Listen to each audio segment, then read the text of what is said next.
दूज जो आती है उसको फुलेरा दूज कहते हैं।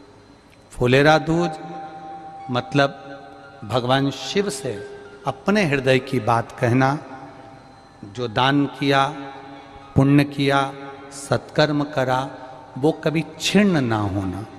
अर्थात सारे व्रत, सारे उपास, सारा दान मरने से पहले हो सकता है छिन्न हो जाए, पर फुलेरा दूज का किया हुआ दान, पुण्य, सत्कर्म, भजन, कीर्तन कभी समाप्त नहीं होता।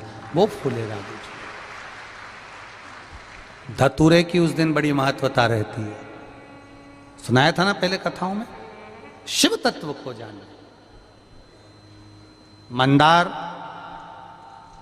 और शमी पत्र की भी उस दिन बड़ी महत्वता रहती है, क्योंकि फुलेरा दूज के दिन मंदार और शमी ये दोनों ऋषियों के बेटा बेटी हैं, जिनके मंगल विवाह का प्रसंग भी फुलेरा दूज का आता है। मंदार और शमी का इसका प्रसंग कल की कथा में अगर भाव आया तो इसको स्मरण करेंगे। मंदार और शमी, शमी की पत्ती और मंदार का फूल, आंकड़े का जो पुष्प होता है, उसका स्मरण, बड़ा रोचक उसका स्मरण है। शमी की पत्री को चढ़ाने का एक नियम है, बड़ा सुंदर नियम, आपके जीवन में उतारने लायक। महाराज,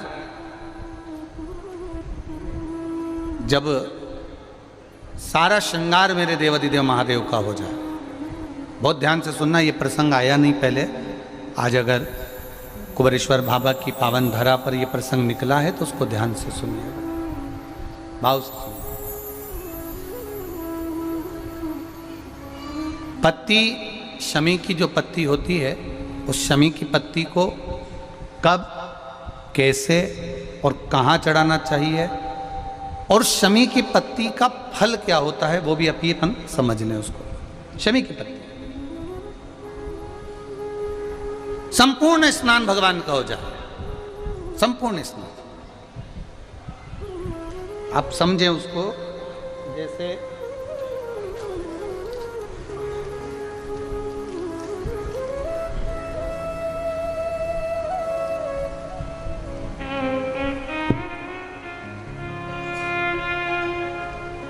ये शिवलिंग है, जलाधारी, जल निकल कर जाने का स्थान, गणेश, कार्तिकेय, अशोक सुंदरी, जलाधारी मतलब माता पार्वती जी का हस्तकमल, शिवलिंग, शिव का स्वरूप, ऊपर जो जलाधारी लगी है उसमें से एक एक बूंद जो पानी नीचे गिर रहा है, जो पानी नीचे गिर रहा है, शिव जी की बेटियां जया, विषहरा, शामली बारी, दौतली, देव, शिव जी की पुत्री बेटियां। अब जब देवाधिदेव महादेव को शमी का पत्ता चढ़ाया जाता है, कब चढ़ाते हैं, जब आपने संपूर्ण जलाधारी को हाथ से साफ कर दिया हो, शिवलिंग पर जल चढ़ा दिया हो, शिवलिंग का पूरा श्रृंगार आपने कर दिया हो, संपूर्ण श्रृंगार मेरे देवाधिदेव महादेव का हो गया, संपूर्ण श्रृंगार। बाबा को चंदन का लेपन, अबीर, गुलाल, अक्षत, बेलपत्र, धतूरा, जो भी तुम्हें चढ़ाना है सब कुछ तुमने चढ़ा दिया, सारा श्रृंगार मेरे देवाधिदेव महादेव का हो गया।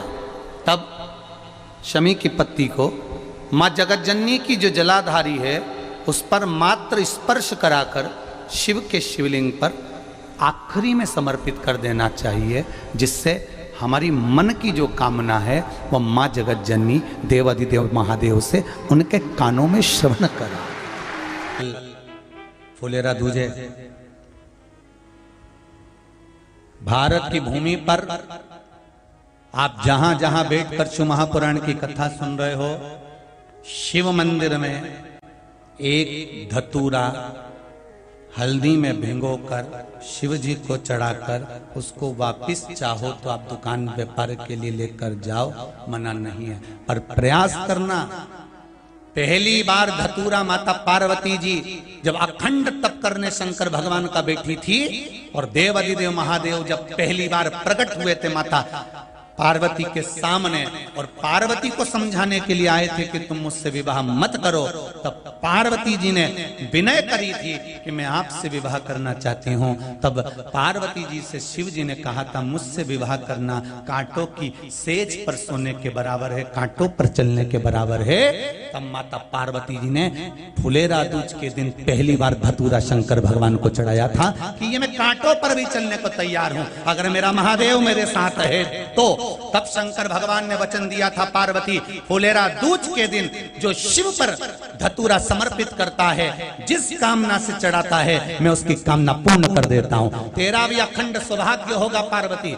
उसके बाद में सती जन्मी तो जन्म लेने के बाद सती माता को प्राण त्यागना पड़े, गौरा के रूप में जन्मी तो गौरा को प्राण त्यागना पड़े, उमा बनकर जन्मी तो उमा को प्राण त्यागना पड़े, कात्यायनी बनकर जन्मी तो कात्यायनी को प्राण त्यागना पड़े, कुष्मांडा बनकर जन्मी तो कुष्मांडा को प्राण त्यागना पड़े।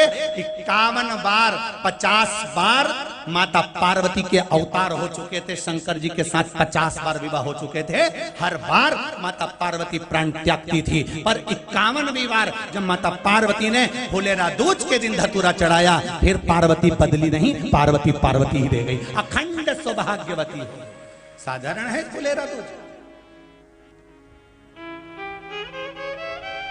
जिसको कोई मुहूर्त नहीं मिलता दुकान व्यापार व्यवसाय चलाने के लिए, जो कोई नया काम करने के लिए जिसको कोई मुहूर्त ना मिले, वो इसी मुहूर्त को अपना ले फुलेरा दूज का।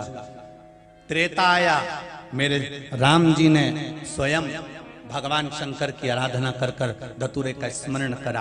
कृष्ण अवतार भगवान का द्वापर में हुआ, तब माता राधा रानी जो बैकुंठ से आई थी, गौलोक धाम से आई थी, वो राधा रानी ने भगवान कृष्ण से कहा कान्हा कम से कम एक दिन तो ऐसा होना चाहिए जिस दिन राधा कृष्ण में समा जाए और कृष्ण राधा में समा जाए। तब भगवान कृष्ण ने कहा राधा मुझे वो दिन याद है जिस दिन शंकर पार्वती के हुए थे और पार्वती शिव की हुई थी, वो फुलेरा दूज का दिन हम दोनों एक दूसरे के हो जाएंगे, कोई दूसरा नहीं रहे।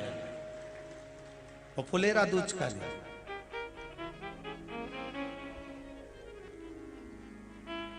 सारे दिन तुमने जो दान करा, हर रोज तुमने दान करा, सारा पुण्य करा, वो छिन्न हो सकता है, पर फुलेरा दूज के दिन अगर हम कुछ दान करते हैं वो जिंदगी भर छिन्न नहीं होता, वो अटल अजर और अमर होता है। अंतिम समय तक प्राण त्यागने के बाद भी अगर कोई पिंड ना दे, तर्पण ना दे, तिलांजलि ना दे, फुलेरा दूज के दिन किया गया दान कभी छिन्न नहीं होता, कभी छिन्न नहीं होता।